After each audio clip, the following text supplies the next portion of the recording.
हमें महापुरुषों का वही अनुकरण करना है जो उनके उपदेश से मिलता हो।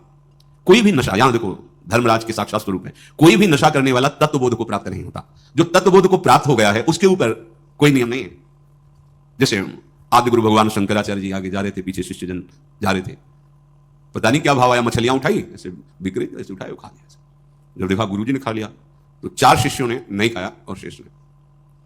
आगे जा रहे थे तो भ्रमण ही करते थे, तो कांच गलाया जा रहा था, खपर में खोलता हुआ कांच ले पी गए। जिन्होंने नहीं पिया तो वहां भी नहीं पिए, जो पिए थे वो जो मछली पाए थे उनसे कहा पियो, कांच कैसे पिएंगे, मर जाएंगे, तो मछली क्यों खा ली। जो नहीं खाए तो उनसे कहा आपने क्यों नहीं खाया, जब हमने खाया तो उनका प्रभु आपने आदेश नहीं किया। ठीक, आपने क्यों पा लिया, बोले आपने पाया, तो हम पी तो रहे हैं गलाया हुआ कांच की, ना पिए। ऐसे किया तो जीवित मछलियां निकल पड़ी, सिद्ध योगी प्रवाहित कर दिया नदी, आप वो तो लीवर में जाकर पचने लगी।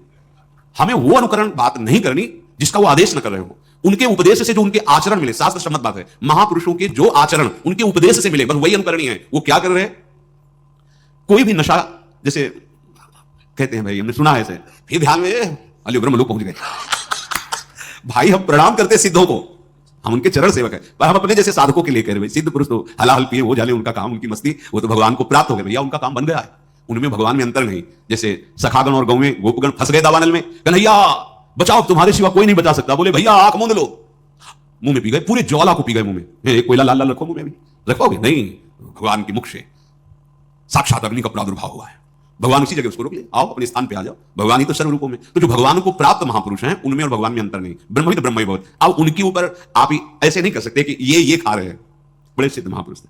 तो जहां भिक्षा नहीं लेनी चाहिए वहां से निकले, रोटी बन रही थी, ला रही रोटी, तो डर गए महाराज जी, अरे ला इसमें रोटी लिया, इसमें कहीं वो है जो उन्होंने सब है कुछ, ब्रह्मार्पण ब्रह्म भगवद अर्पण कर। लेकिन वो आचरण हमारे लिए जो आदेश करे वही अनुकरणीय नहीं है। महापुरुष जो आचरण कर रहे हैं वो आचरण उनके उपदेश से मिलता है कि नहीं, अगर नहीं मिलता तो हम प्रणाम करते हैं, वो हम कर नहीं सकते।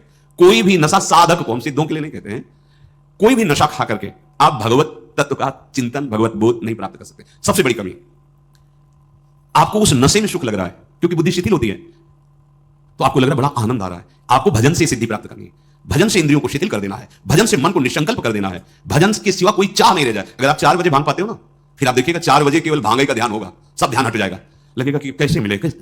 कोई भी नशा नहीं, भगवत प्राप्ति हमारा लक्ष्य है, इसलिए कोई नशा नहीं। जब तक तन्मयता भजन की, तब तक जीवन की सार्थकता क्या रही।